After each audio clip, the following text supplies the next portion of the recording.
3 بندے اللہ کی بارگاہ میں کھڑے کیے جائیں گے قیامت والے دن. کتنے بندے جی؟ اور تینوں بہانہ کریں گے کہ یا اللہ ہم عبادت نہیں کر سکے. 3 بندے. شعب الایمان میں امام بہقی نے نقل کیا رسول پاک صلی اللہ علیہ وسلم فرماتے ہیں سب سے پہلے ایک غلام کھڑا کیا جائے. جو کسی کا غلام ہے کھڑا کیا گیا اللہ کی بارگاہ میں. اللہ پاک نے فرمایا تو نے میری عبادت کیوں نہیں کی، نماز کیوں نہیں پڑھی؟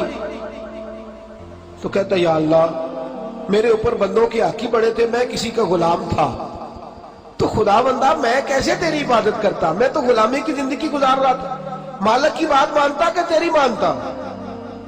میرے نبی پاک صلی اللہ علیہ وسلم کے صحابی فرماتے ہیں اللہ کریم حضرت یوسف علیہ السلام کو بلائے گا اور جناب یوسف کو اس کے سامنے کھڑا کر کے کہا یوسف اسے بتا تو نے کتنی قید کاٹی ہے، اسے بتا تیرے بھائیوں نے تجھے کنویں میں پھینکا ہے، اسے بتا تو نے کتنی تکلیفیں سہی ہیں. حضرت یوسف جب بات کر رہے ہوں گے تو رب اس سے کہے گا میرے یوسف نے تکلیفیں بڑی سہی ہے پر سجدہ ایک بھی قضا نہیں کیا، سجدہ ایک بھی. تو بتا تو زیادہ غلامی میں تھا کہ یوسف زیادہ پریشانی کے عالم میں تھے؟ وہ کہیں گے نہیں یا اللہ یوسف ہی تھے. فرمایا پھر تو میری بارگاہ میں بہانے کرتا ہے، میری بارگاہ میں بہانے کرتا ہے. اللہ اکبر. میرے نبی کریم صلی اللہ علیہ وسلم فرماتے ہیں رب کریم فرمائے گا اس سے جو تاجر تھا بھئی تو نے نماز نہیں پڑھی، عبادت نہیں کی، میرا ذکر شکر نہیں کیا، تو عرض کرے گا یا اللہ میں تاجر تھا، میری ڈیوٹیاں بڑی تھی، کاروبار بڑا پھیلا ہوا تھا. یہ اللہ خیر کرے آپ کو چیزیں پوچھ لے میاں صاحب نماز نہیں پڑھتے، کہتا میں نے ٹائم کوئی نہیں نماز پڑھنے کا.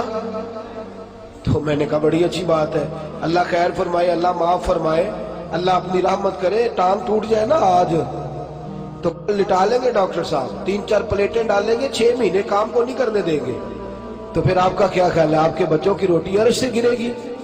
کھائیں گے کھانا کہ نہیں؟ نظام روک جائے گا دنیا کا. میرا خیال ہے جتنے تاجر فوت ہو گئے اس کے بعد تجارت ختم ہو گئی دنیا میں. بہانہ کرتے ہم. میرے نبی کریم صلی اللہ علیہ وسلم فرماتے تاجر سے پوچھا جائے گا تو نے عبادت کیوں نہیں کی، عبادت کیوں نہیں کی؟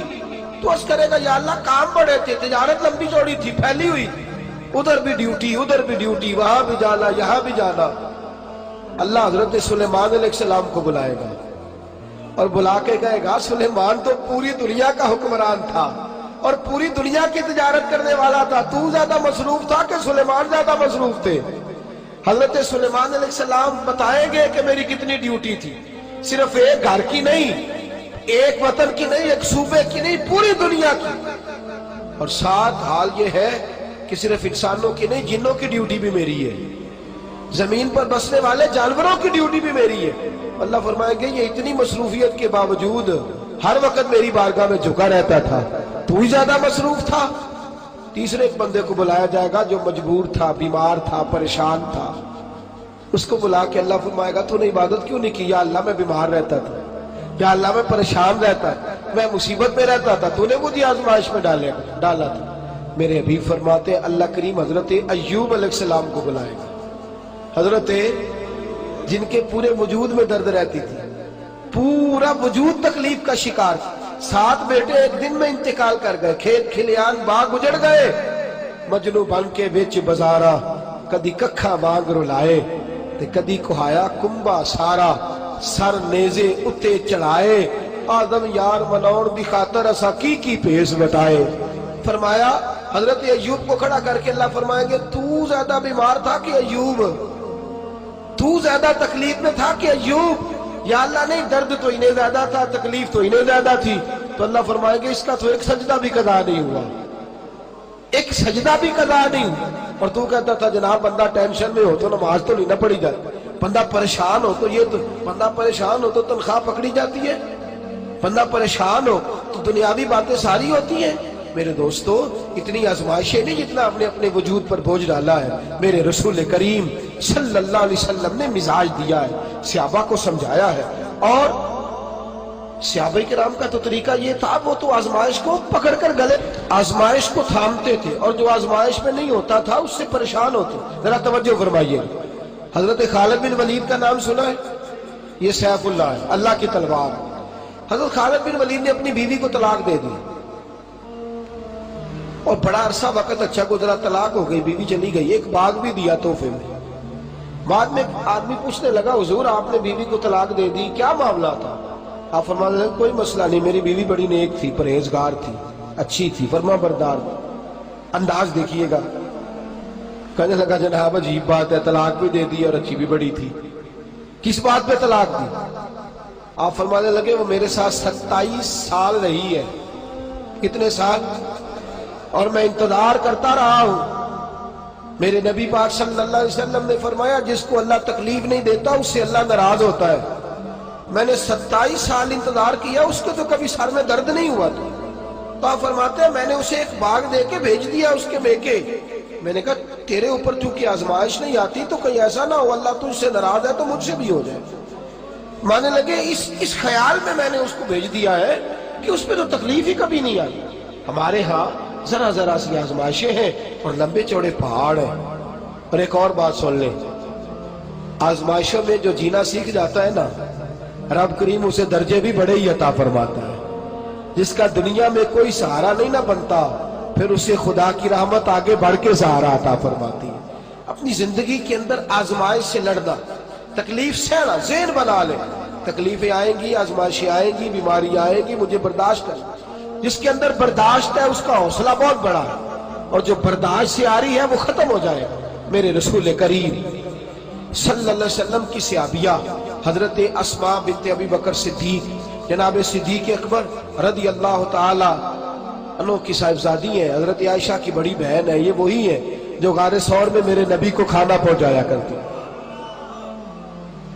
90 سال سے زیادہ عمر ہوگی حضرت اسماء کی، اور ان کے صاحبزادے عبداللہ بن زبیر رضی اللہ تعالیٰ عنہ۔ 90 سال سے زیادہ عمر ہوگی اور ان کے صاحبزادے لڑائی کر رہے ہیں حجاج بن یوسف کے ساتھ۔ آنکھوں سے انہیں نظر نہیں آتا حضرت اسماء کو، بوڑھی ہو گئی، صاحبزادہ جہاد کر رہا ہے۔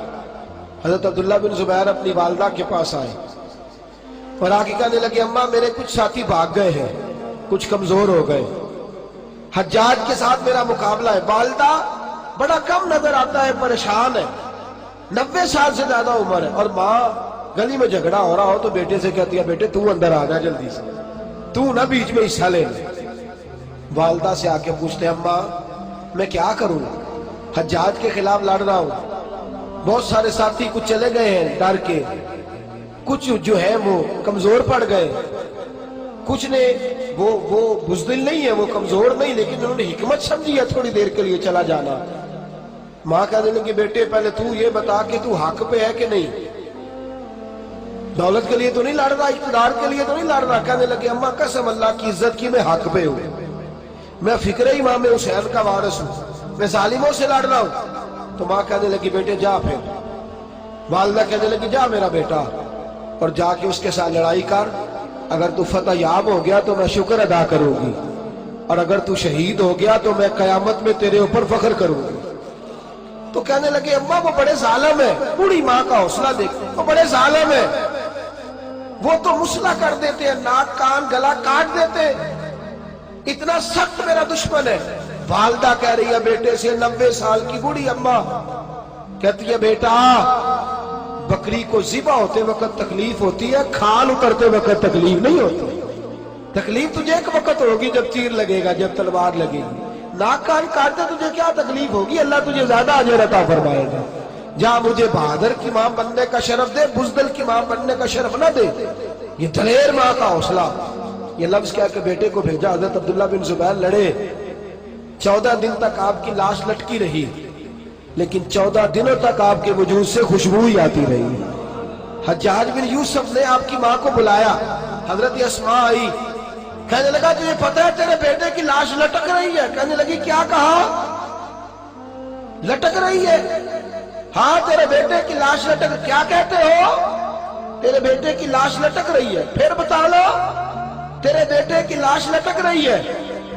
تو آپ فرمانے لگی شکر ہے اللہ کا، میرے بیٹے کی لاش لٹک رہی ہے، کہیں جھکی ہوئی تو نہیں ہے نا، کسی ظالم کے آگے جھک تو نہیں نا میری، کہیں اس نے گلا کٹایا ہے، کہیں جھکایا تو نہیں نا، شکر ہے میں اللہ تعالیٰ کا۔ کہنے لگے تو مجھ سے سفارش نہیں کرے گی کہ اس کی لاش کو ہٹا دوں؟ آپ فرمانے لگے جس رب نے اسے شہید ہونے کا حوصلہ دیا ہے وہ اسے قبر کی اعلیٰ جگہ بھی عطا فرمائے گا۔ حضرت عبداللہ بن زبیر جنت المعلیٰ میں آرام فرما رہے ہیں اور سرخیل ہے وہاں کے مسلمانوں کے عزیزوں۔ تکلیفوں کو آگے بڑھ کے وصول کرنا، ذرا ذرا سی بات پہ لوگ چیختے چلاتے ہیں، کفر بولتے ہیں، گھروں میں فوتگی ہو جائے تو کفر